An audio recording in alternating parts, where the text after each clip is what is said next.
मेरा इस दुनिया में कोई नहीं था। मैं एक अनाथ लड़की थी और मैं अनाथ आश्रम में रहती थी।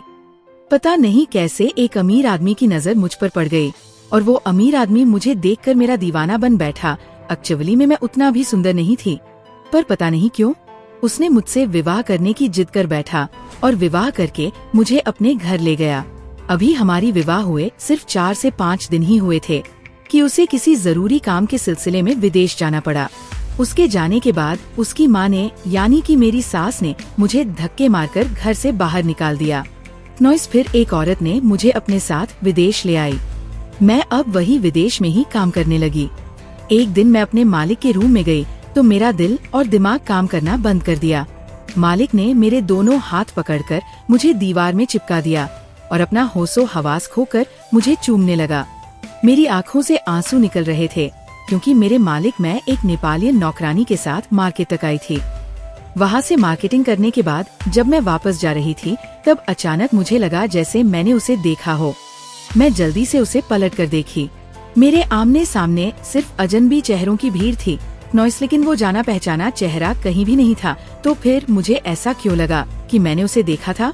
मेरी उम्मीदें जाग उठी थी, लेकिन जब वो कहीं भी नजर नहीं आया तो मेरे उम्मीदों में किसी भी तरह की कोई हलचल नहीं थी। मेरे गाल आंसुओं से गीले हो गए थे। उस सेल्फिश इंसान को मेरी जिंदगी से गए काफी वक्त बीत चुका था, मगर उसकी यादें मेरा पीछा नहीं छोड़ती थी। मैं रितिका के साथ कैब में बैठ गई। रितिका भी बार बार पीछे मुड़कर देख रही थी।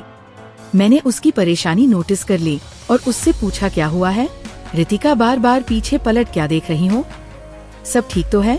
रितिका ने कहा, मुझे लगता है कोई हम लोगों का पीछा कर रहा है।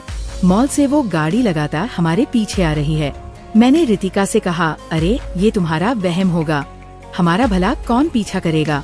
उसकी बात को टालकर मैं खिड़की से बाहर की तरफ देखने लगी और फिर जब हम अपने घर पर वापस आए नॉइस, तो उस वक्त भी रितिका बहुत परेशान लग रही थी। मार्केटिंग करते समय मुझे भी एक बार महसूस हुआ था कि मैंने उसकी झलक देखी है, मगर वो तो बहुत दूर था। वो यहाँ कैसे आ सकता था? और मेरी उसकी नजर में इतनी महत्व नहीं थी कि वह मुझे ढूंढते हुए यहाँ तक आता। मैं तो अपने बारे में किसी को बताकर भी नहीं आई थी, ऐसे में उसके लिए मुझे ढूंढना मुश्किल था। रितिका के साथ मिलकर मैंने रसोई घर सेट किया और अभी हम सफाई ही कर रहे थे जब मालकिन ने मुझे अपने रूम में बुला लिया था। मैं जब मालकिन के रूम में आई तो वो अपने बेड पर बैठी थी नॉइस, मगर सोच भरी नजरों से दीवार को घूरे जा रही थी। मैं उनके सामने जाकर सर झुकाने वाले अंदाज में खड़ी हो गई और मैंने मालकिन से कहा कि मैडम जी आपने मुझे बुलाया। मेरी आवाज सुनकर वो चीखक उठी, कहने लगी, हाँ तुमसे मुझे काम था, आओ बैठो नॉइस। मैं अपने सीने पर हाथ रखते हुए उनके सामने बैठ गई थी। मुझे नौकरानियों और मालकिन के बीच फर्क को मिटाना नहीं था। शायद इसकी वजह ये थी कि मैं जिस माहौल में पली बढ़ी थी, मुझे अपने माहौल में सिमटने की आदत पड़ गई थी। मगर मेरी मालकिन बहुत अच्छी थी।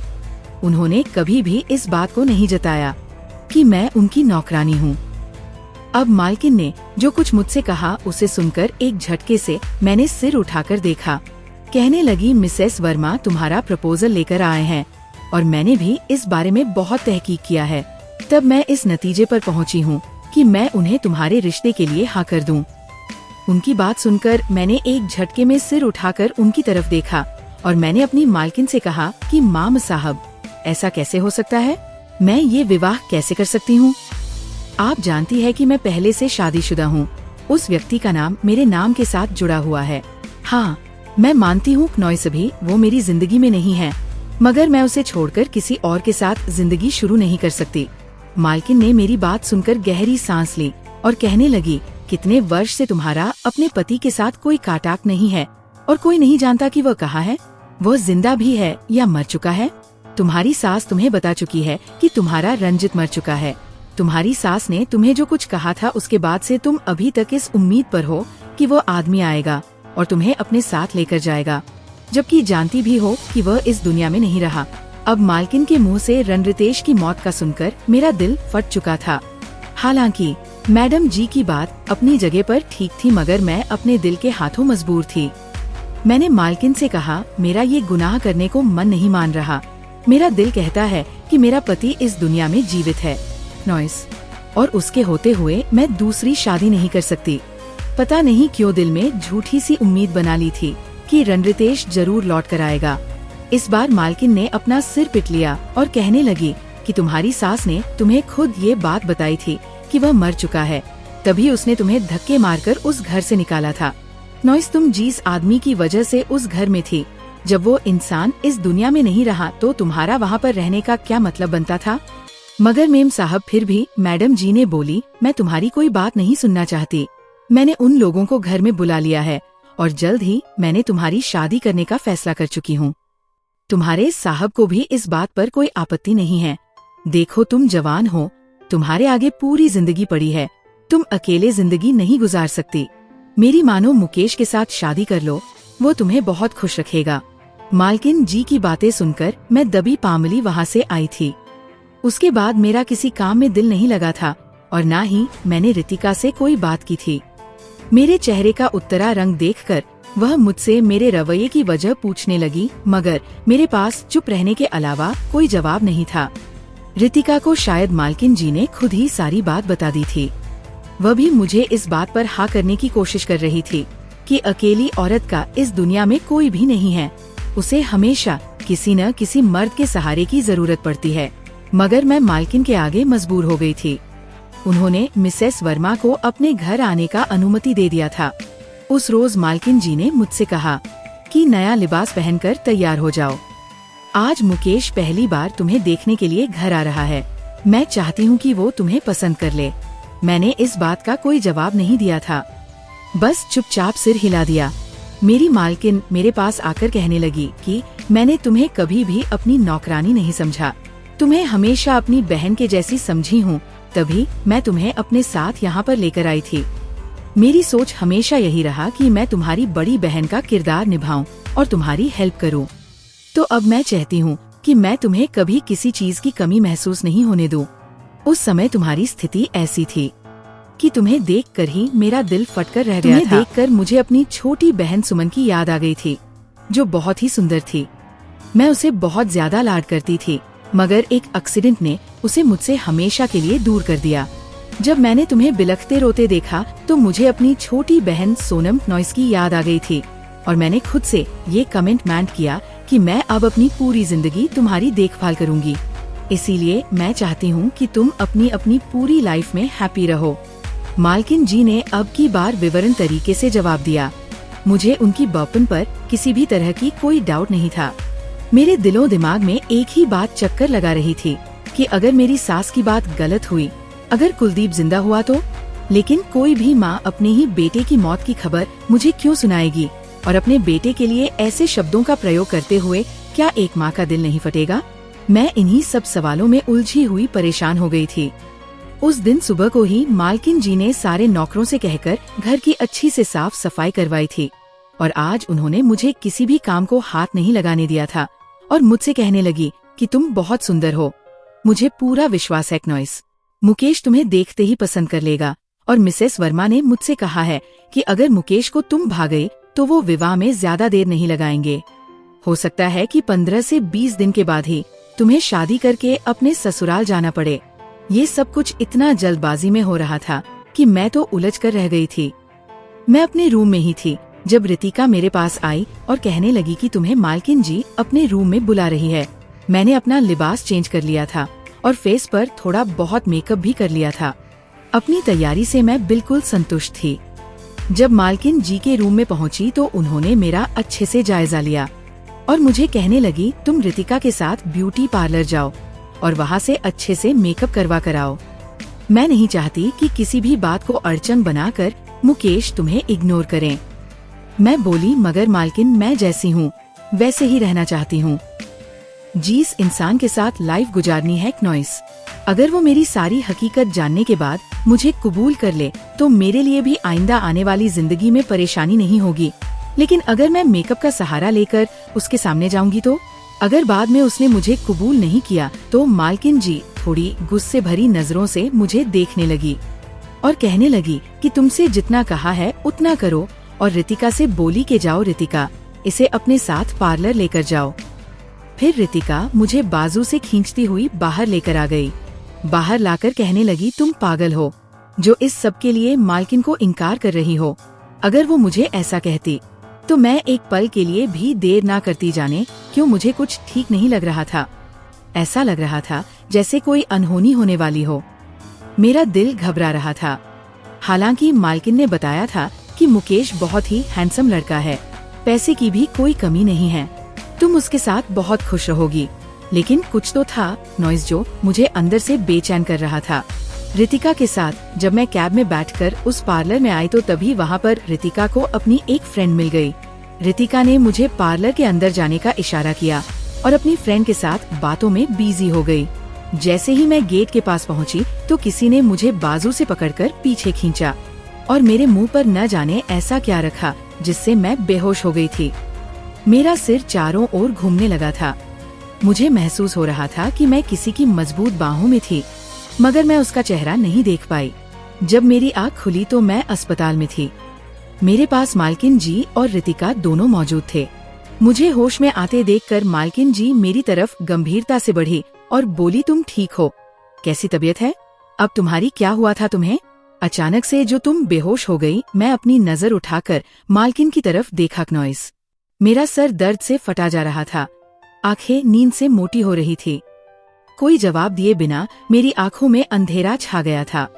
अब जब मुझे होश आया तो मैं अपने रूम में थी और रितिका मेरे पास ही बैठी हुई थी। मुझे होश में आते देखकर रितिका ने मालकिन को मेरे होश में आने की खबर दी। हाल पूछने के बाद मालकिन मुझे कहने लगी, आज तुम्हारी वजह से चारू मेहनत खराब हो गया। मुकेश तुम्हें देखने के लिए आया था लेकिन तुम सीधा अस्पताल पहुंच गई। वो बेचारा तुम्हारा इंतजार करता रहा। उन लोगों ने दोबारा आने को कहा है। मैं तो चाहती थी कि सारे मामले आज ही निपट जाएं। नॉइस आज ही मुकेश से तुम्हारी मंगनी हो जाए। मगर शायद ये सब कुछ ऐसे ही होना था। मालकिन को बहुत अफसोस हो रहा था और रितिका उन्हें कहने लगी कि हर काम का एक टाइम फिक्स होता है। मालकिन आप परेशान ना हो, सब कुछ ठीक हो जाएगा और ईश्वर ने चाहा तो गीता की शादी भी आपकी मर्जी से हो जाएगी। दिन यूं ही गुजरते जा रहे थे। अब मैं घर में रहते रहते बोर हो गई थी। इसके बाद मालकिन जी ने मिसेस वर्मा से दोबारा घर आने की बात की, लेकिन न जाने उनकी आपस में क्या बात हुई कि अब मालकिन जी बहुत चिड़चिड़ सी रहने लगी थी। एक दिन मुझ पर गुस्से से चढ़ पड़ी। कहने लगी, तुम्हारी वजह से इतना अच्छा लड़का मेरे हाथ से निकल गया। अगर तुम उस दिन ये सब नाटक न करती तो आज मैं तुम्हारी उसके साथ शादी की तैयारियां कर रही होती। वो गुस्से से ऊंचा ऊंचा बोल रही थी और उनकी बातें सुनकर मेरी आंखें फटी की फटी रह गई थी। नाटक उस दिन मेरे साथ जो कुछ भी हुआ वो नाटक तो नहीं था। मेरे मुंह पर किसी ने कपड़ा रखकर मुझे ऐसी चीज सुंघाई थी जिससे मैं बेहोश हो गई थी। मैं नहीं जानती थी कि वो कौन शख्स था और उसने ये सब क्यों किया था। नॉइस हालांकि ये बात मैंने मालकिन जी को नहीं बताई थी कि कहीं वह परेशान ना हो जाए। मैंने उन्हें यही कहा था कि मुझे चक्कर आ गया और मैं बेहोश हो गई थी। मैं खुद इस बारे में सोच सोच कर परेशान हो रही थी और मालकिन उल्टा मुझे ही गलत ठहरा रही थी। मेरी आंखों से सावन भादों की तरह आंसू बहने लगे। मुझे रोते हुए देखकर उनका दिल तड़पने लगा। कहने लगी, मैं तुम्हारे भले के लिए ही तो कहती हूँ, तुम्हें अपनी बहन समझती हूँ, वरना मुझे क्या जरूरत है तुम्हारे लिए इतना ये सब करने की। चलो कोई बात नहीं, तुम्हें उससे अच्छा लड़का मिल जाएगा। नॉइस मेरी आंखों से लगातार आंसू बह रहे थे। अगर मुकेश ने मेरे साथ शादी करने से इनकार कर दिया था तो इसमें मेरी क्या गलती थी? और मालकिन जी मेरी शादी करने के लिए इतनी परेशान क्यों थी? क्या वो मुझसे तंग आ चुकी थी? मुझसे जान छुड़ाना चाहती थी। मैं उनके लिए बोझ थी, इसलिए वो मुझ पर बार बार शादी करने पर जोर देती थी।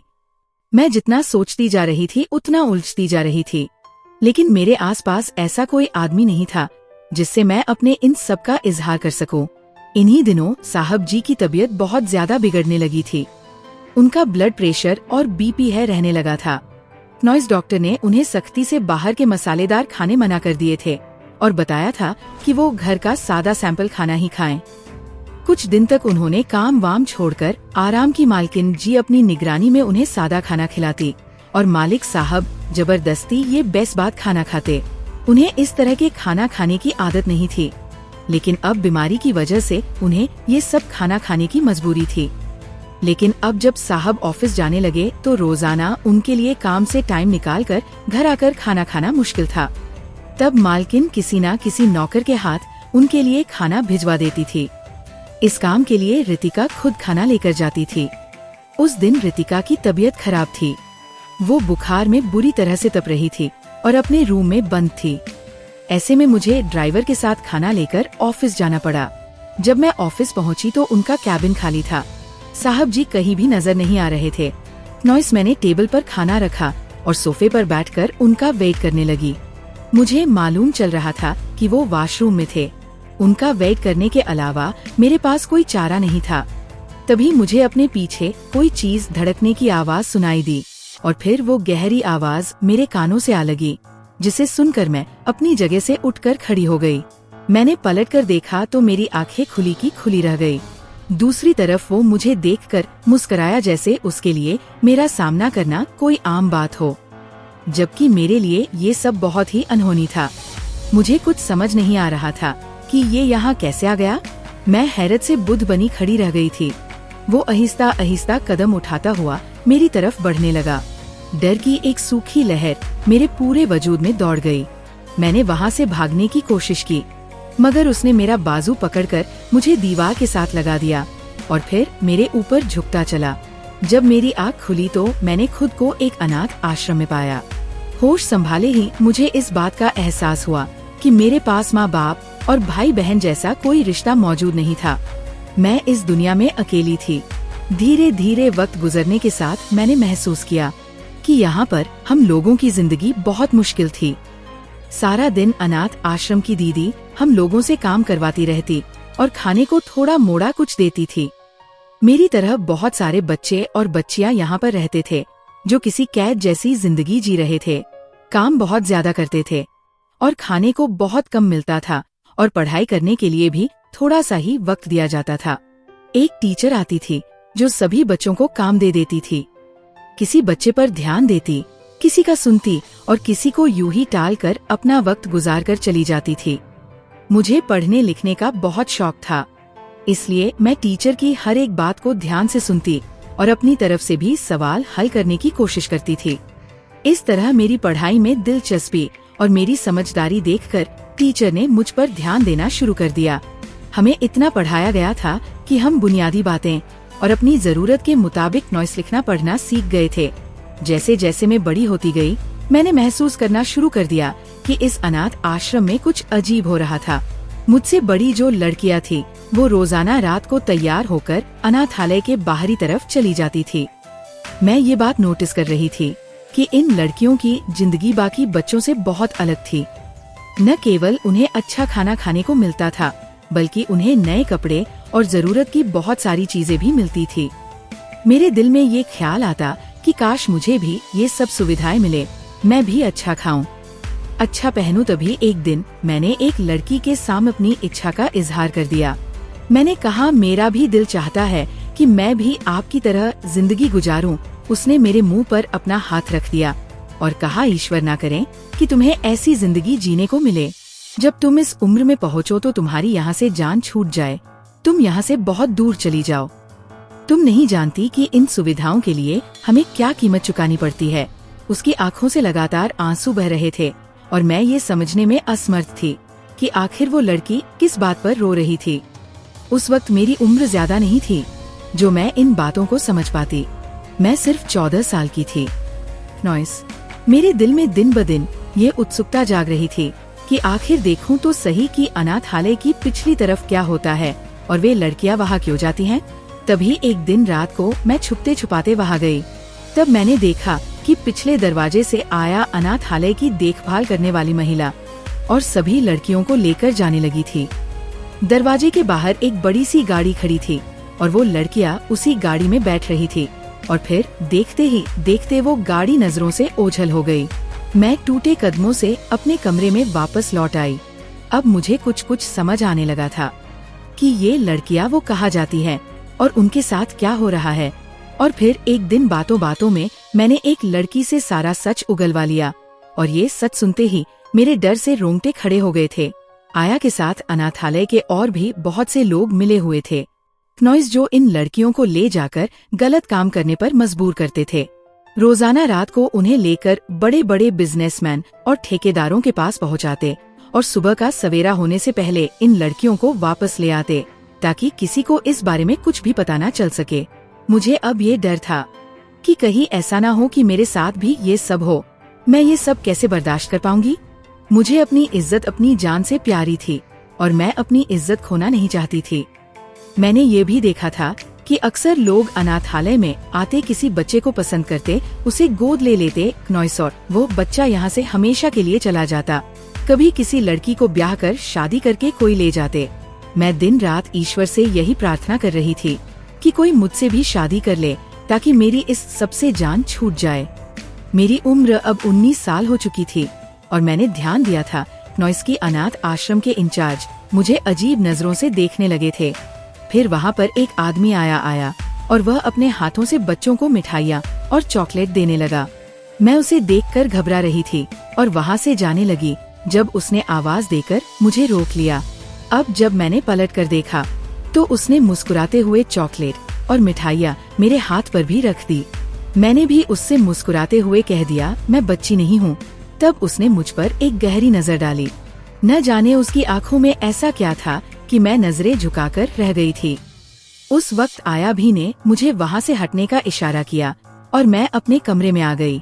इसके बाद भी उस आदमी की वो खूबसूरत नशीली आंखें मेरे दिमाग में जैसे चुभ रही थी। बार बार उसकी नजरें, उसके देखने का अंदाज मेरे दिल को धड़का रहा था।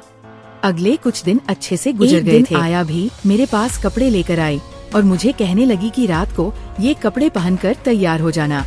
उनकी बात सुनकर मैं झिझक सी रह गई। डर से मेरे रोंगटे खड़े हो गए थे। मुझे अंदाजा हो गया था कि वह मुझसे क्या कहने वाली है। तभी उन्होंने मुझे मुस्कुराते हुए देखा और कहने लगी, तुम बच्ची नहीं हो, समझदार हो। यकीनन तुम जानती हो कि मैं तुमसे क्या कहना चाहती हूँ। तुम बहुत हसीन हो और ना जाने क्यों मुझे पहले इस बात का ख्याल नहीं आया कि तुम छोटी नहीं हो बल्कि अपनी उम्र से काफी बड़ी लगती हो। रणरितेश जी तुम पर अपना दिलो दिमाग हार बैठे हैं। और मैं आया कि ये बात सुनकर परेशान हो गई। इसका मतलब उस लड़के का नाम रंजित था। अगले दिन मुझे आया भी ने कहा कि मेरी शादी है और मुझे हमेशा के लिए इस अनाथालय से दूर जाना है। उनकी बात सुनकर मेरा मुंह खुला का खुला रह गया था। ऐसा भला कैसे मुमकिन था? न जाने वो कौन था जो मुझसे शादी करके मुझे अपने घर ले जा रहा था। लेकिन उसका मेरे साथ रवैया कैसा होगा, उसके घर का माहौल कैसा होगा और मेरी आने वाली जिंदगी कैसी होगी? तरह तरह की सोचें मुझे अपने घेरे में लिए हुए थी। और फिर जब शादी की रस्मों के लिए आया भी मुझे तैयार कराकर क्नॉइस बड़े कमरे में लेकर गई तो तब मैंने जरा सी नजर उठाकर देखा, मेरे सामने वही था जो उस दिन अनाथालय में आया था, जिसने बच्चों में मिठाइयाँ बांटी थी। उसे देखकर न जाने क्यों मेरे दिल में बैठ गया कि ये मेरे लिए एक तोहफा है, ये मुझे कभी कोई तकलीफ नहीं पहुँचाएगा। और फिर मैं खुशी खुशी शादी के लिए तैयार हो गई थी। जब मैं वहाँ से विदा हुई तो वहाँ पर गुजारा हुआ सारा समय मेरी आँखों के सामने घूमने लगा और बार बार उन लड़कियों के चेहरे मेरी आँखों के सामने आ रहे थे। वहाँ पर कुछ लड़कियाँ इन सारे अत्याचारों को सहने पर मजबूर थी। कुछ अपनी मर्जी से ये सब कर रही थी और कुछ मजबूरी में मैं उन लड़कियों के लिए कुछ करना चाहती थी। मैंने सोच लिया था कि मुझे उन लड़कियों के लिए कुछ करना चाहिए। मुझे इस बारे में अपने पति से बात करनी चाहिए। जब मैं विदा होकर उनके साथ घर आई तो मुझे एहसास हुआ कि वो बहुत अच्छे इंसान थे। क्नॉइस बहुत प्यार करने वाले थे। शादी से पहले मैं जितना डर रही थी वो सारा डर रणरितेश की बाहों में समाते ही छूमंतर हो गया था। रणरितेश ने मुझे फूलों की तरह छुआ था और रणरितेश की प्यार पर मेरी आंखें भर आई थी।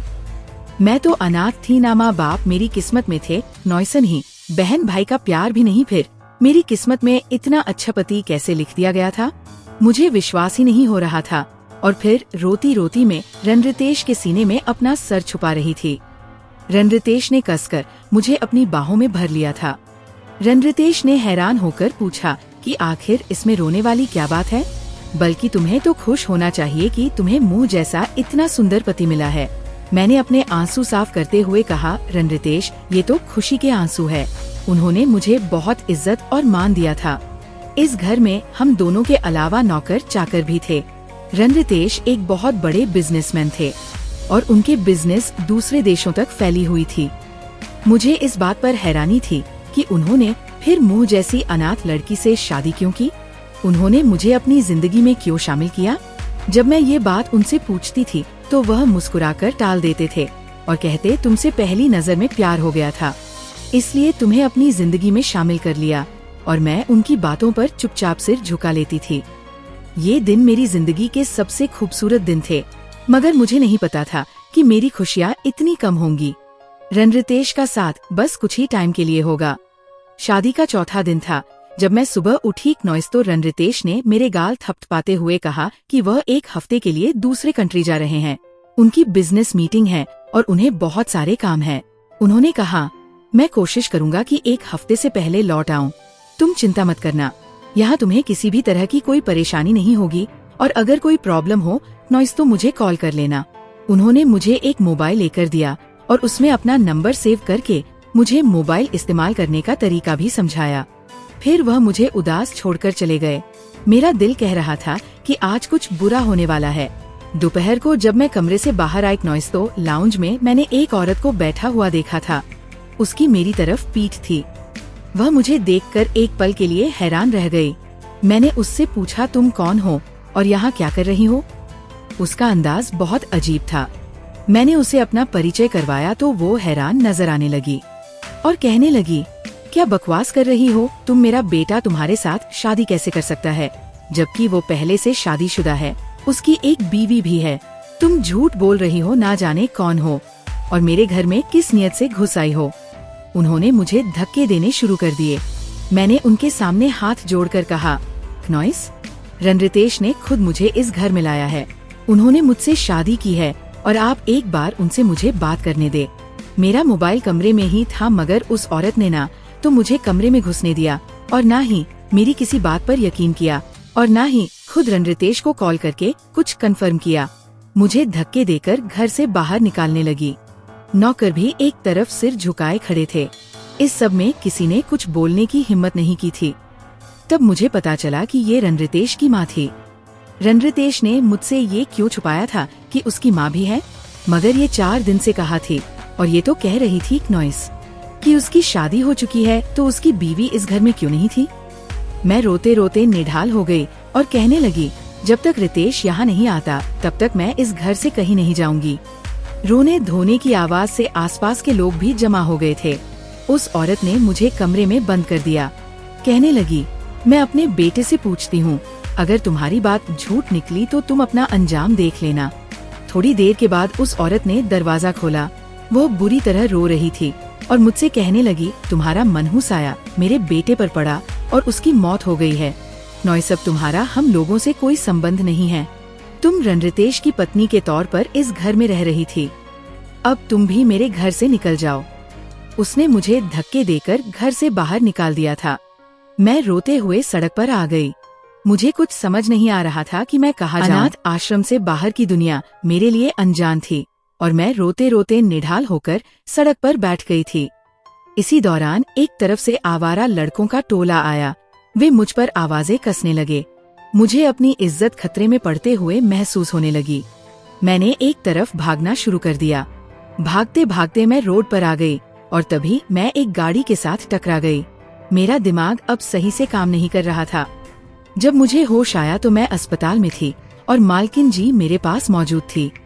मुझे होश में आते देख उन्होंने एक लंबी सांस ली और फिर मुझसे मेरे बारे में पूछा। मैंने रोते हुए उन्हें सारी दास्तां सुना दी।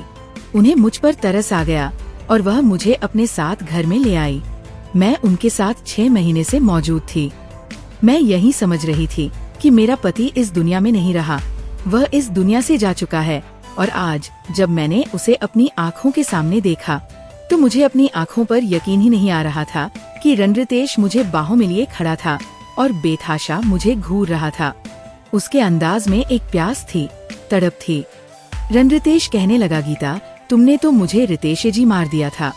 मैं भी रोते हुए उसके सीने से चिपक चुकी थी। तभी दरवाजे पर खड़कने की आवाज सुनाई दी तो वह मेरा बाजू पकड़कर मुझे ऑफिस से बाहर ले आया और मुझे खींचते हुए एक गाड़ी में बैठा दिया। मैंने कुछ कहने की कोशिश की तो मुझे कहने लगा, शुक्र करो कि तुम उन लोगों के चंगुल से बाल बाल बच गई हो। मैं कितने टाइम से इसी ताक में था नॉइस कि कैसे उन लोगों से तुम्हारी जान छुड़ाओ, मगर मुझे कोई मौका नहीं मिल रहा था। तुम्हारी वजह से ही मैंने उस व्यक्ति के साथ दोस्ताना संबंध बढ़ाया था जो कि आज मेरे काम आया है। अब तुम मेरे साथ मेरे फ्लैट पर जा रही हो। ये सब क्या था, मुझे कुछ समझ नहीं आ रहा था। मैं रणरितेश से नाराज थी, खफा थी। उसकी माँ ने मुझे धक्के देकर घर से बाहर निकाल दिया। मुझे कहने लगी कि रणरितेश इस दुनिया में नहीं रहा, जबकि वह जिंदा सलामत मेरे सामने परजन था। उसने एक बार भी मुझे तलाश करने की कोशिश नहीं की। मैं उससे बहुत खफा थी। फ्लैट में आकर उसने मुझे मनाने की बहुत कोशिश की, मगर मैं उसकी कोई बात सुनने पर तैयार नहीं थी और मुझे ये भी समझ नहीं आ रहा था कि आखिर उसे मालकिन जी से क्या समस्या थी। उसने उनके बारे में ऐसी बात क्यों की थी। फिर जो कुछ उसने मुझे बताया उसे सुनकर मेरे पैरों के नीचे से जमीन फट गई। उसने मुझे बताया कि मालकिन जी मेरा सौदा करना चाह रही थी। मुकेश दरअसल एक स्मगलर था जो लड़कियों की खरीद कर कारोबार करता था और मुकेश शादी के नाम पर मुझे बेचना चाहता था, मगर रणरितेश ने उनका प्लान नाकाम कर दिया। उस दिन रितेश ने मुझे बेहोश किया। वो मुझे लेकर उसी वक्त वहाँ से फरार होना चाहता था, मगर तभी रितिका की मुझ पर नजर पड़ गई और रणरितेश को वहाँ से भागना पड़ा था। मुकेश कुछ दिन के बाद ही स्मगलिंग करते हुए पकड़ा गया था और अब जेल में सड़ रहा था। अब मालकिन किसी और शिकार की तलाश में थी ताकि वह मुझे बेचकर एक मोटी रकम कमा सके। उनका बिजनेस घाटे में जा रहा था। उसे बढ़ाने के लिए उन्हें और पैसा चाहिए था जो वह मेरे जरिए से कमाना चाहती थी। ये सब सुनकर मुझे खुद पर गुस्सा आ रहा था कि मैं उनकी असलियत क्यों ना जान सकी। उनकी घटिया प्लानिंग को मैं उनकी प्यार समझती रही, नॉइस जाने बिना कि आजकल बिना मतलब के कोई किसी से मोहब्बत नहीं करता। रणरितेश ने मुझे बताया कि उसने मुझसे बस एक ही झूठ बोला था। उसने शादी की हुई थी, मगर वह अपनी बीवी को तलाक दे चुका था क्योंकि उसकी बीवी एक बदचलन औरत थी और उसके गैर मौजूदगी में उसके और मर्दों से भी रिश्ते थे, जबकि उसने मुझे अपनी माँ के बारे में इसलिए अनजान रखा था कि वे मुझे कभी भी स्वीकार नहीं करेंगी क्योंकि वे दौलत की पूजा करने वाली थी और अमीर लोगों को ही पसंद करती थी। उन दिनों वो गाँव गई हुई थी और उनका कुछ महीनों से पहले वापस आने का कोई इरादा नहीं था, मगर अचानक से उनका आने का प्लान बन गया और मुझे देखकर उन्होंने घर से निकाल दिया। रणरितेश को इस सब का बिल्कुल अंदाजा नहीं था कि मेरे साथ ऐसा भी हो सकता है। वापस आकर उसने मुझे बहुत ढूंढा, मगर उसे मैं कहीं नहीं मिली। वह अपनी माताजी से नाराज रहा कि आपने मेरी बीवी को घर से बाहर क्यों निकाला, मगर क्या हो सकता था, मैं उन लोगों से बहुत दूर आ चुकी थी। उस दिन वो काम के सिलसिले में आया हुआ था। जब उसने मुझे स्टोर में रितिका के साथ देखा तो वो चौंक गया और फिर जब उसने मेरा पीछा किया तो तब उसे इन लोगों के बारे में जांच करने पर मालूम हुआ कि वे लोग पर्दे के पीछे क्या काम कर रहे हैं। उसे इस बात का डर था कि कहीं वे लोग मुझे कोई नुकसान न पहुंचा दें। उन दिनों वह मालकिन और उनके पति के खिलाफ सबूत इकट्ठा करने में व्यस्त था और फिर एक दिन उसे उनके खिलाफ ऐसे सबूत मिल गए थे जिनसे वह उन्हें सजा दिलवा सकता था। नॉइस तब उसने देर नहीं की। उन्हें सजा दिलवाते ही वो कुछ दिन के बाद मुझे लेकर वापस आ गया था। अब मेरी सास का व्यवहार मेरे साथ बदल चुका था क्योंकि वह जान गई थी कि मैं गरीब और अनाथ ही सही, लेकिन उनके बेटे की मोहब्बत थी। अब अगर वह अपने बेटे को खुश देखना चाहती है तो उन्हें मुझे स्वीकार करना होगा और इसलिए अब मेरी सास ना चाहते हुए भी मुझे अपने घर में रख लिया। अब मेरी जिंदगी में खुशी आ चुकी थी क्योंकि मेरे पति रंजित मेरा बहुत ख्याल रखते थे। अब वो मुझे छोड़कर बाहर विदेश कभी नहीं जाते हैं और अगर कभी जाना भी हुआ तो मुझे अपने साथ लेकर जाते हैं। आरुषि जब वहाँ से जाने लगी तो रणवीर ने उसका हाथ पकड़ के अपनी तरफ खींच लिया। यह बोलकर रणवीर ने कि रेशमी लाल कपड़ा आरुषि की आंखों पर बांधने लगा, जिसे आरुषि हैरान होकर बोली, यह आप क्या कर रहे हैं? मेरी आंखें क्यों बंद कर रहे हैं? मुझे कुछ भी दिखाई नहीं दे रहा है। आरुषि को यूँ परेशान देखकर रणवीर मुस्कुरा उठा और बोला, इसका भी एक रीज़न है जो वक्त आने पर तुम समझ जाओगी। यह बोल कर के रणवीर ने आरुषि का चेहरा अपने हाथों में लिया, जो इस वक्त बहुत ही खूबसूरत लग रहा था। अभी तक रणवीर की नज़र आरुषि के होठों से हट ही नहीं रही थी, वह तो सिर्फ उसके लबों पर ही ध्यान जमाए हुए था। रणवीर अपनी उंगली से आरुषि के लबों पर रब करने लगा। यह महसूस करके आरुषि घबराते हुए बोली, यह आप क्या कर रहे हैं? प्लीज़ मत कीजिए ना। रणवीर नशे में डूबी आवाज़ में उसके कान के पास अपने लबों को लाकर धीमी आवाज़ में बोला, जाने की कीमत तो लगेगी ना जाना, इतना परेशान क्यों हो रही हो? मैं रोक थोड़ी रहा हूँ तुम्हें, तुम जा सकती हो। यह बोलते हुए उसकी आवाज़ में एक नशा था जो आरुषि को शमा रहा था। इससे पहले कि आरुषि कुछ और बोलती, रणवीर ने आरुषि का निचला लब अपने दोनों लबों से फोल्ड कर लिया और एक हाथ से उसे अपनी बाहों में जकड़ लिया। आरुषि की सांसें तो जैसे उसके मुंह में ही रह गई थी, उसे सांस लेने में भी दिक्कत होने लगी थी। उसका दिल तेज तेज धड़क रहा था। वह खुद को छुड़ाने की बहुत कोशिश कर रही थी, पर वह रणवीर की बाहों से छूट नहीं पा रही थी। वह उसकी बाहों में ही थी जहाँ से आज़ाद होना नामुमकिन था। वह उसके पंखुड़ी जैसे गुलाबी लबों को किस किए जा रहा था। रणवीर का हाथ धीरे धीरे आरुषि के कमर को सहला रहा था, जो रणवीर की बॉडी में और भी बेचैनी भर रहा था। रणवीर अपना कंट्रोल खोने लगा तो रणवीर ने जल्दी से आरुषि को छोड़ दिया और सोचने लगा, नहीं रणवीर, जो तुम करने वाला है उसके लिए अभी तुझे खुद पर कंट्रोल करना होगा। बस इस आरुषि को जीतने के लिए यह छोटा सा सेक्रीफाइस करना होगा, तो तब तुम्हें जाकर के यह लड़की तुम्हारी ज़िंदगी में शामिल हो जाएगी।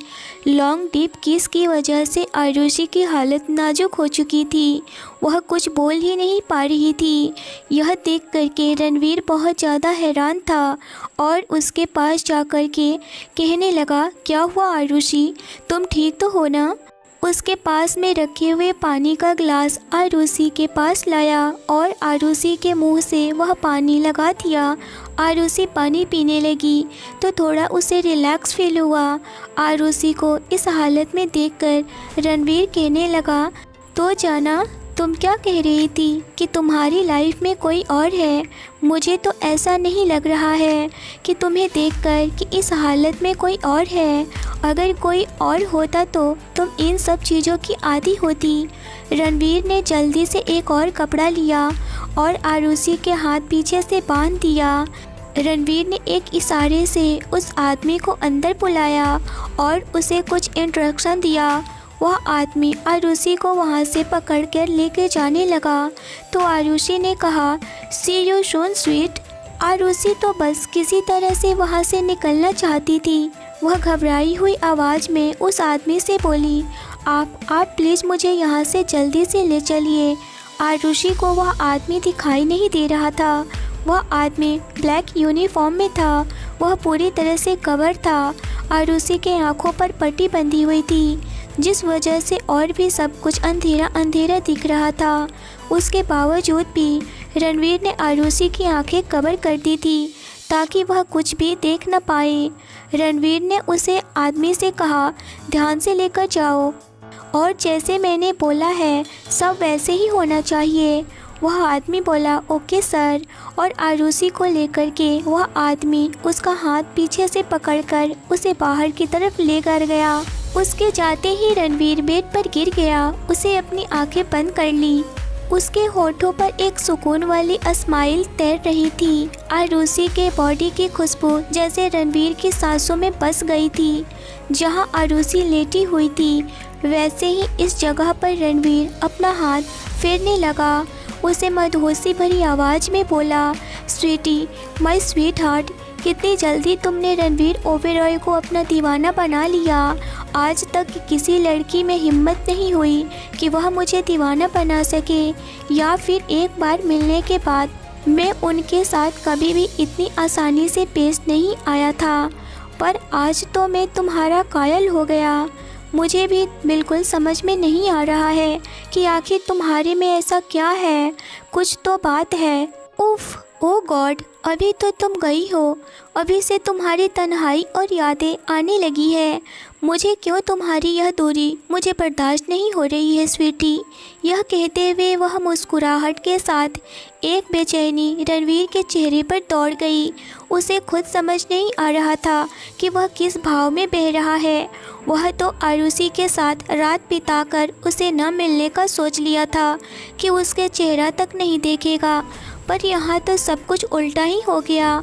उसे खुद समझ नहीं आ रहा था कि यह सब हो क्या रहा है। रणवीर ने गहरी सांस लिया और कुशन को उठाकर उसे हक कर लिया। फिर अचानक उसकी ब्राउन आंखें चमक कर मुस्कुरा उठी। वह खुद से बोला, बस कुछ दिन और, उसके बाद तो मेरे पास कैसे आने वाली हो, मैं सब तय कर लिया है। तुम्हारी ज़िंदगी में चाहे जो हो, पर अब रणवीर ओबेरॉय तुम्हारी ज़िंदगी में है। तुम्हें अब सिर्फ मेरा बनकर ही रहना होगा। यह बोलते हुए एक बड़ा सा स्माइल उसके चेहरे पर आ गया और उसके दिमाग में खुराफाती आइडिया भी पनपने लगा था। उसके होठों पर टेढ़ी एक सुकून मुस्कुराहट इस बात की गवाह थी कि बहुत जल्द आरुषि की मुस्कुराहट छिनने वाली थी। वह आदमी आरुषि को धीरे धीरे ओबेरॉय फार्म हाउस के बाहर लेकर गया। फिर गाड़ी का डोर खोलकर उसे गाड़ी में बैठा दिया और खुद ड्राइविंग सीट पर आकर गाड़ी स्टार्ट कर दिया। आरुषि ने उस आदमी से कहा, अब बताइए ना मुझे, मेरी आंखें क्यों ढकी हुई है और मेरा हाथ क्यों बंधे हुए हैं? क्या मैं कोई मुजरिम हूँ? उस आदमी ने आरुषि की तरफ देखा, फिर बिना कोई जवाब दिए ड्राइविंग करने लगा। आरुषि ने झुंझलाकर कहा, आप मेरी बात का जवाब क्यों नहीं दे रहे हैं? मैं आपसे कुछ पूछ रही हूँ ना। उस आदमी ने फिर भी जवाब नहीं दिया। अब आरुषि चिल्लाकर बोली, आप बहरे हैं क्या?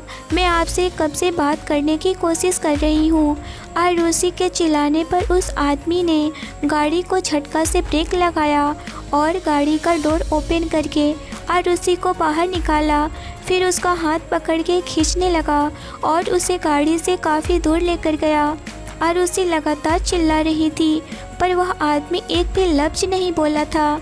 फिर उस आदमी ने आरुषि के हाथ को खोल दिया।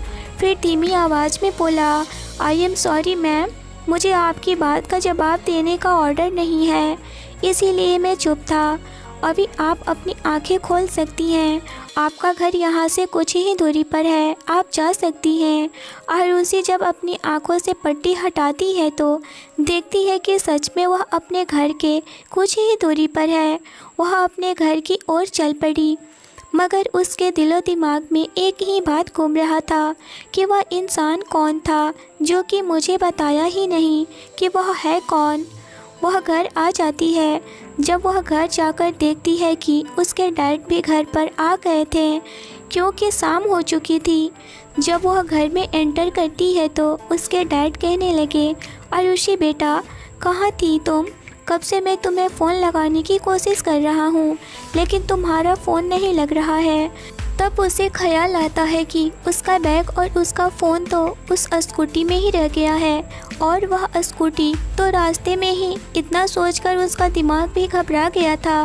वह अपने डैड से कहने लगी, डैड, वह मेरा फ़ोन, उसमें बैटरी ही नहीं थी। बृजमोहन जी कहने लगे, बेटा स्कूटी कहाँ है?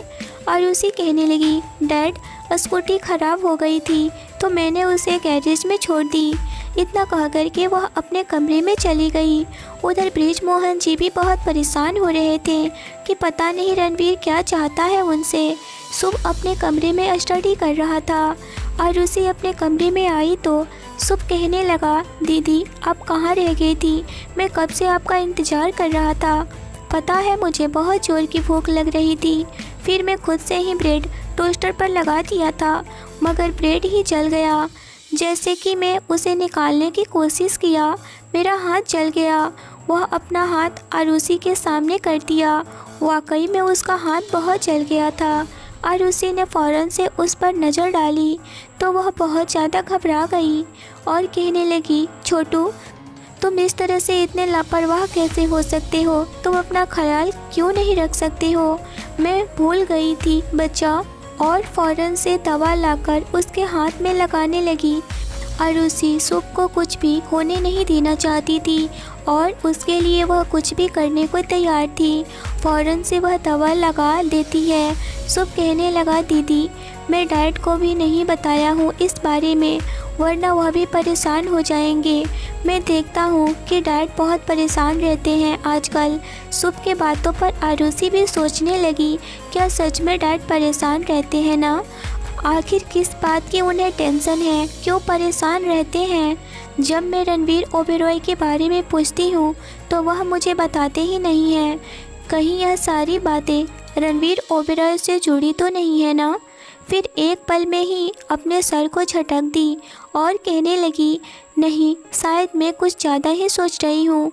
सुप को कहने लगी, नहीं सुप, ऐसा बात नहीं है। डैड हम लोगों की वजह से थोड़े परेशान रहते हैं, क्योंकि हम लोग अभी छोटे हैं ना, और तुम भी छोटे हो और पढ़ाई भी नहीं करते हो ना। चलो और फ़ौरन से पढ़ाई कर लो, और बताओ तुम्हारे हाथों में दर्द तो नहीं हो रहा है ना? सुप कहने लगा, नहीं दीदी, अब यह आपने दवा लगा दी, अब मैं बिल्कुल ठीक हूँ। इतना कहकर वह अपने पढ़ाई करने लगा। तभी आरुषि कहने लगी, मैं तुम्हारे लिए कुछ बना दूँ? यह सुनकर के शुभ बोला, नहीं दीदी, कल्पना आंटी ने बहुत कुछ खाना दे गई हैं, आप भी खा लीजिए। खाना मैंने खा लिया है, मेरा पेट भर गया है, अब मुझे कुछ नहीं खाना है, मैं पढ़ाई करके सो जाऊंगा। आरुषि ने प्यार से शुभ के सर पर हाथ फेरी और उसे गले लगा ली और फिर कहने लगी, तुम पढ़ाई करो। इतना कहकर वह अपना कपड़ा ली और वॉशरूम में चली गई। वॉशरूम में जाकर के वह जी भर के रोने लगी, क्योंकि आज जो भी आरुषि के साथ हुआ वह कभी नहीं सोची थी कि इतना सब कुछ आरुषि के साथ हो जाएगा। तभी उसे याद आया रूहान का। वह रूहान के बारे में सोचने लगी, रूहान को क्या मुँह दिखाएगी? वह रूहान में तुम्हारे साथ धोखा कर ली, मैं अब तुम्हारी कभी नहीं हो पाऊंगी, मुझे माफ़ करना। पता नहीं डेविल की नज़र मुझ पर लग गई, हमारे प्यार पर। वह डेविल मुझे तुमसे अलग करना चाहता है। रूहान तुम कहाँ हो? रूहान कॉल करने के लिए सोची, पर उसका फ़ोन और बैग का कुछ भी पता नहीं चल रहा था। उसके पास तो फ़ोन ही नहीं था। वह अपना फ़ोन और बैग तो रास्ते में ही छोड़कर आ गई थी। उस आदमी की वजह से अब वह क्या करेगी, कैसे रूहान से बात करेगी? इसी सोचों में गुम बस शावर लेकर बाहर निकली। जैसे ही वह नीचे आती है तो उसके घर की डोरबेल बजी। वह फ़ौरन से दरवाज़ा खोलती है तो वहाँ पर काले ड्रेस में एक आदमी था और वह आरुषि को देखकर कहने लगा, यह लीजिए मैडम, अपना बैग और अपना मोबाइल, और वह रही आपकी स्कूटी जो कि बाहर खड़ी है। यह सारा कुछ सर ने भिजवाया है आपके लिए। इतना कह कर के वह वहाँ से जाने वाला होता है कि तभी बृजमोहन जी भी वहाँ पर आ गए और कहने लगे, एक मिनट रुको। वह आदमी वहीं रुक गया। बृजमोहन जी उसके पास गए और कहने लगे, कौन सर ने तुम्हें यह सब कुछ दिया है और तुम किसके आदमी हो? वह आदमी कहने लगा, सॉरी सर, मैं आपको कुछ नहीं बता सकता हूँ इसके बारे में। इतना कह कर के वह आदमी वहाँ से चला गया। आरुषि बैग और फ़ोन लेकर अंदर आ गई। बृजमोहन जी आरुषि के पास गए और कहने लगे, यह सब क्या है बेटा? आरुषि कहने लगी, डैड मुझे कुछ भी समझ में नहीं आ रहा है, इस बात को मैं कैसे आपको बताऊँ, या फिर यह सब क्या हो रहा है? बृजमोहन जी कहने लगे, क्या बात है बेटा, बताओ तो क्या हुआ है? बृजमोहन जी कहने लगे, क्या बात है बेटा, बताओ तो हुआ क्या है? आरुषि कहने लगी, जब मैं आज कॉलेज जा रही थी तो रास्ते में मेरी स्कूटी अचानक से रुक गई।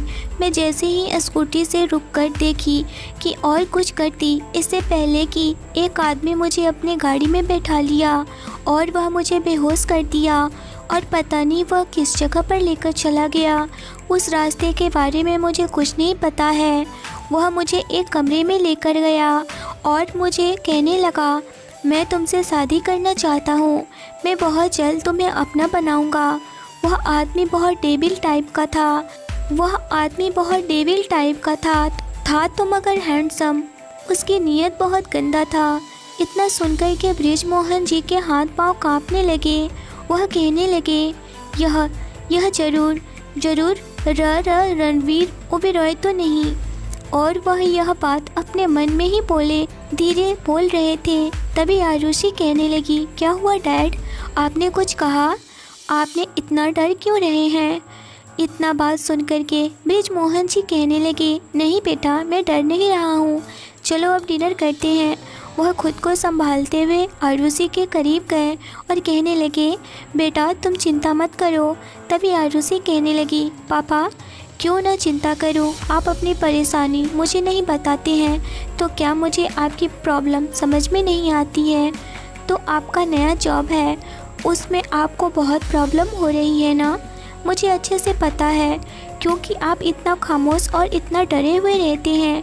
आपकी क्या प्रॉब्लम है डैड, आप बताइए मुझे। इतना सुनकर के बृजमोहन जी की आंखों से आंसू आ गए। यह देखकर के आरुषि बेचैन हो गई। घबराते हुए कहने लगी, डैड आपको क्या हुआ है? आप फ़ौरन से यहाँ पर बैठिए और बताइए मुझे क्या हुआ है। इतना कहकर बृजमोहन जी के हाथ पकड़कर उनके पैरों में बैठ गई और कहने लगी, डैड मेरी कसम है आपको, आप प्लीज़ मुझे बताइए। बृजमोहन जी कहने लगे, आरुषि को इतने खुद के लिए परेशान देख कर के बोले, बेटा मैं बताना तो नहीं चाहता था, पर मैं क्या करूं, मैं बहुत ज़्यादा परेशान हूं। 2 दिन से मैं रणवीर ओबेरॉय इंडस्ट्री जा रहा हूं, मगर कोई काम नहीं है। आज मैं एक एम्प्लॉय से कहा, आप लोग मुझे एक काम तो बताइए, मुझे आखिर करना क्या है, बैठना कहाँ है? तो मुझे कुछ कहने के बजाय वह सारे लोग मेरा मजाक उड़ाने लगे और कहने लगे, रणवीर ओबेरॉय तो सिर्फ तुमको पनिशमेंट देने के लिए यह जॉब दिया है। यह सुनकर के आरुषि कहने लगी, कैसा पनिशमेंट डैड? बृजमोहन जी ने आरुषि को सब सच बता दिया कि उन्होंने कैसे जगदीश पांडे के ऑफिस में जो भी गलत काम होने वाला था वह सच्चाई सबके सामने ला दिए, और जिस वजह से रणवीर ओबेरॉय जगदीश पांडे को सजा दिया और उसकी कंपनी और घर को भी हड़प लिया। यह सुनकर के आरुषि की आंखों से खून उतर आया। वह सब कुछ बर्दाश्त कर सकती थी, मगर अपने डैड की बेइज्जती बिल्कुल भी बर्दाश्त नहीं कर सकती थी। वह बृजमोहन जी से कहने लगी, डैड आप बिल्कुल भी फिक्र नहीं करिए, आप कल मुझे भी अपने साथ उस ओबेरॉय इंडस्ट्री में लेकर चलिए। बृजमोहन जी कहने लगे, नहीं बेटा तुम्हें वहाँ जाने की कोई ज़रूरत नहीं है, कहीं उसकी नज़र तुम पर पड़ गई तो सामत आ जाएगी। इतना अभी बृजमोहन जी मुँह से निकाला ही था कि तभी वह कहने लगे, पर अभी जो भी किडनैप करने वाला था वह दिखने में कैसा था? कहीं वह वही रणवीर ओबेरॉय तो नहीं था ना? और फिर तुम्हें जब किडनैप किया तो तुम्हें छोड़ क्यों दिया? यह मुझे समझ में नहीं आ रहा है। इतना तो उसे भी पता है कि मेरे पास पैसे नहीं होंगे। और अभी बृजमोहन जी बोल ही रहे थे कि आरुषि कहने लगी, डैड वह मेरा नाम भी जानता था। बृजमोहन जी कहने लगे, मुझे पूरा यकीन है कि वह वही डेविल ही है। यह सुनकर के आरुषि कहने लगी, डैड मैं भी कल ऑफिस चलूँगी, या फिर आप ऑफिस नहीं जाएंगे, आपके बदले में कल ऑफिस जाऊंगी। इतना सुनकर बृजमोहन जी कहने लगे, नहीं बेटा वह तुम्हारे साथ कुछ भी कर सकता है, मैं कोई रिस्क नहीं ले सकता हूँ। आरुषि बोली, डैड आप बिल्कुल भी फिक्र नहीं करिए, आप तो मुझे अच्छे से जानते हैं ना। इतना कह कर के वह उनके हाथों को पकड़ के चलने लगी और कहने लगी, डैड आप बिल्कुल भी टेंशन नहीं लीजिए, मैं हूँ ना, सब ठीक हो जाएगा। चलिए मैं खाना लेकर आती हूँ, आप जल्दी से डिनर करिए और आराम करिए। इतना कहकर आरुषि किचन की तरफ बढ़ गई।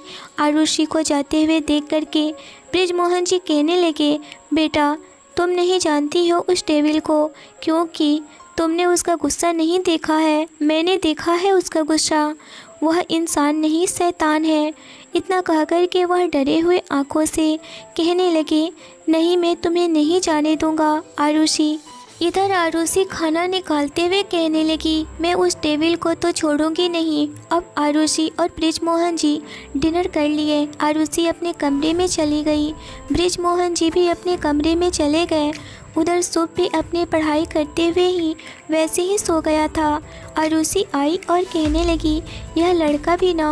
और इतना कहकर आरुषि सुप को सही से सुला दी और उसके फेस पर प्यार से हाथ फेरकर उसके माथे को किस कर ली। तभी दूसरी तरफ उसे रूहान का ख्याल आया।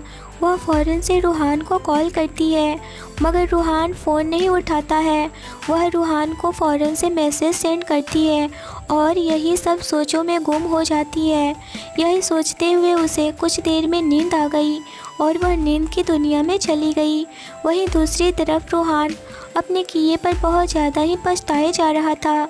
उसे कुछ भी समझ में नहीं आ रहा था कि उसने आज क्या कर दिया है। वह बहुत फूट फूट कर रो रहा था कि मैं आरुषि को खो दिया। अगर यह लड़की आरुषि के सामने चली गई और सब कुछ बता दी तो आरुषि और मेरा रिश्ता ख़त्म हो जाएगा। आरुषि मुझे छोड़कर चली जाएगी। पर एक पल फिर सोचने लगा, पर आरुषि तो मुझे बहुत मोहब्बत करती है। किसी के कहने पर हमारा रिश्ता कैसे टूट सकता है। पर मैंने आरुषि को धोखा दिया, यह कैसे मैं भूल सकता हूँ। मैं आरुषि को वादा किया था कि हम दोनों एक साथ सच्चे दिल से इस रिश्ते को निभाएंगे। अगर मैं इस बात को नहीं बताया तो आरुषि के साथ धोखा होगा और मैं आरुषि को धोखा में नहीं रख सकता हूँ। मैं खुद ही आरुषि से मिलकर के सारी बातें उसे समझाऊंगा। आरुषि मेरी बात ज़रूर समझेगी, वह समझदार है। इतना कहकर कि वह बहुत ज़्यादा ही रोए जा रहा था। तभी उसका दरवाज़ा नॉक हुआ। वह दरवाज़ा खोलता है। वह ऑफिस के एक एम्प्लॉय आया था। उसके हाथ में फ़ाइल था। वह कहने लगा, सर मीटिंग का टाइम हो गया है, चलिए। यह सुनकर के रूहान कहने लगा, ओके तुम थोड़ी देर वेट करो, मैं आता हूँ। उस ऑफिस या फिर मीटिंग में जाने का बिल्कुल भी मूड नहीं था, क्योंकि कुछ देर पहले जो भी उसके साथ हुआ उन सब चीज़ों में से निकलना उसके लिए बहुत ज़्यादा ही मुश्किल था। वह काफ़ी सोच रहा था कि आरुषि के साथ क्या कर दिया। ओ गॉड, मैं ऐसे कैसे कर सकता हूँ। तभी उसे फिर से याद आया कि उसे मीटिंग में जाना है। वह फ़ौरन से शावर लेता है और रेडी हो जाता है। उसकी आंखें रोने से लाल हो रही थी। वह उस एम्प्लॉय के साथ मीटिंग के लिए निकल जाता है। जब वह अपना फ़ोन देखता है तो आरुषि का बहुत सारा मिस कॉल आया हुआ था, पर उसे अब बात करने की हिम्मत रूहान में नहीं था। इसीलिए वह चुपचाप अपने फ़ोन को पॉकेट में रखता है और मीटिंग के लिए मीटिंग रूम में चला जाता है। वहीं दूसरी तरफ रणवीर फार्म हाउस से अपने घर जाता है। दूसरी तरफ रणवीर फार्म हाउस से ओबेरॉय पैलेस जाता है, रात का डिनर करता है और फिर अपने कमरे में चला जाता है। बस इस वक्त आरुषि की आंखें और उसकी बॉडी कैसे उसके पास आरुषि उसे सुकून दे रही थी, यही बातें उसके जहन में और उसकी आंखों के सामने आ रहा था। बार बार आरुषि का चेहरा उसे नज़र आ रहा था। वह कहने लगा, ओहो स्वीटी, मैं बिल्कुल तुमसे दूर नहीं रह सकता हूँ। मैं अब तुम्हारे बिना एक पल भी अलग नहीं रह सकता हूँ। मैं तुम्हें पाने की हर कोशिश करूँगा। उफ़, तुम्हारी अदाएँ, तुम्हारे बात करने की अदाएँ, तुम्हारा फिगर मुझे जीने नहीं देगा। ऐसे पहले कभी नहीं हुआ था इस रणवीर ओबेरॉय के साथ में, जो कि तुम्हें देख करके आज पहली बार हुआ। आज से पहले तो सनाया के साथ भी यह फील नहीं हुआ था, पर आज तुमने अंदर से मुझे झकझोर कर रख दिया है स्वीटी। मैं बिल्कुल तुमसे अब दूर नहीं रहूँगा, क्योंकि तुम बहुत ख़ास हो मेरे लिए। आरुषि का ख्यालों में खोया हुआ था। अपने तकिए को अपने गोद में लिए हुए आंखें बंद करके आरुषि का सपना देखते हुए आज वह बरसों बाद सुकून की नींद में सोया हुआ था। वहीं दूसरी तरफ रूपा भी बहुत परेशान हो रही थी कि रूहान ने उसके साथ किस तरह से बदतमीजी की। रूपा भी यह सब नहीं करना चाहती थी, पर रूपा खुद को कितना कंट्रोल करे। वह भी बहुत रूहान से मोहब्बत करती थी, पर रूहान उससे मोहब्बत करता ही नहीं था। वह तो आरुषि के साथ में जीना मरना चाहता था। वह आरुषि का दीवाना था। वहीं किसी की आंखों में एक सुकून था तो किसी की आंखों में बेचैनी, तो किसी की आंखों में किसी को खो देने का डर। रात जैसे तैसे सबकी कट गई। अगली सुबह आरुषि उठती है और फ़ौरन से नाश्ता बनाने चली जाती है। नाश्ता तैयार करने के बाद सुब को रेडी करती है, सुब को स्कूल भेज देती है। अपने डैड से पहले वह भी रेडी हो जाती है।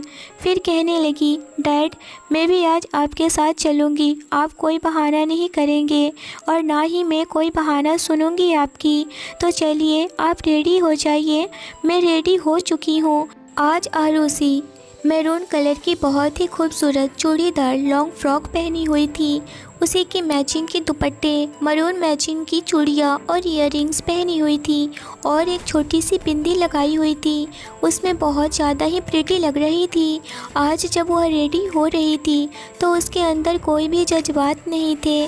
वह अपने आप को आईने में देखकर कॉम्प्लीमेंट करी। बस वह सीधी सिंपल सी रेडी हुई। वह सिंपल लुक में भी बहुत ज़्यादा ही एलिगेंट लुक दे रही थी, पर वह मिरर में देखते हुए अपने काजल से कानों के पीछे टीका जरूर लगाती है और कहने लगी, रूहान तुम इतना गुस्सा हो मुझसे कि अभी तक तुमने नहीं कॉल किया और ना ही मेरे फ़ोन को उठा रहे हो। इतना भी गुस्सा ठीक नहीं है ना। इतना कहकर के वह फिर से रूहान को एक कॉल करती है, पर रूहान तो लेट नाइट सोने के कारण अभी तक सो रहा था, जिस वजह से उसका नींद खुल ही नहीं रहा था, जबकि 10 बज रहे थे। वहीं दूसरी तरफ आरुषि जब रूहान कॉल नहीं रिसीव किया तो वह फ़ोन अपने बैग में रखती है और उसका मुंह उतरा हुआ था, पर नीचे आते ही वह अपना मूड सही करती है। ब्रिज मोहन जी भी रेडी हो जाते हैं। वह कहने लगे, बेटा तुम क्या करने जाओगी, मेरे ऑफिस रहने दो ना, तुम कॉलेज जाओ। आरुषि आंख दिखाते हुए कहने लगी, नहीं डैड मैं आपके साथ ही चलूँगी। किसकी हिम्मत है वहाँ जो कि मेरे डैड का मजाक उड़ाए। इतना कहकर ब्रिज मोहन जी का हाथ पकड़ के वह बाहर आई और स्कूटी पर बैठी, मास्क पहनी और ब्रिज मोहन जी को पीछे बैठने के लिए बोल दी। ब्रिज मोहन जी भी पीछे बैठ गए। आरुषि स्कूटी स्टार्ट कर दी। ओबेरॉय इंडस्ट्री के लिए निकल पड़ी।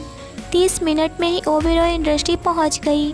आरुषि जब ओबेरॉय इंडस्ट्री पहुंची तो देखती है बहुत बड़ी ऊंची बिल्डिंग। उस पर बहुत बड़ी बोर्ड लगी हुई थी। उस पर बड़े बड़े अक्षरों में ओबेरॉय इंडस्ट्री लिखा हुआ था, जिसे देख करके आरुषि दांत पीसते हुए कहने लगी, आज तो मैं इस ओबेरॉय इंडस्ट्री को सबक सिखा कर ही रहूँगी।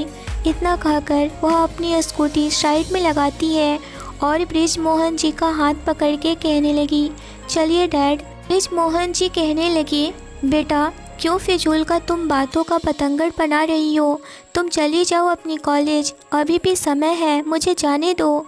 इतना सुनकर आरुषि कहने लगी, डैड आप नहीं मानोगे ना। वह बिना कुछ कहे ब्रिज मोहन जी का हाथ पकड़ के जाने लगी। जैसे ही वह अंदर एंटर होती है सिक्योरिटी वाले उसे रोक देते हैं, पर ब्रिज मोहन जी को अंदर जाने को बोलते हैं। आरुषि कहने लगी, मैं क्यों नहीं जा सकती हूँ। गार्ड कहने लगा, मैडम आप अंदर नहीं जा सकती हैं क्योंकि आपके अंदर जाने के लिए सर से अपॉइंटमेंट लेना होगा। आरुषि कहने लगी, मैं इनकी बेटी हूँ और मेरा जाना बहुत ज़रूरी है। यह सुनकर के सिक्योरिटी उसे रोकता नहीं है। आरुषि अंदर चली गई। जब आरुषि अंदर कदम रखती है तो देखती है बहुत ही लग्जरियस हर चीज़ अवेलेबल था, जो चीज़ें ऑफिस में होनी चाहिए, पर जो भी था बहुत ज़्यादा ही एक्सपेंसिव था।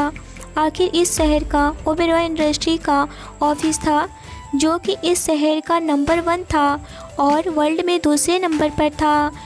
जाहिर सी बात है कि इतना एक्सपेंसिव तो होना ही है। वह इन सारी बातों को इग्नोर करते हुए रणवीर का कैबिन ढूंढने लगी।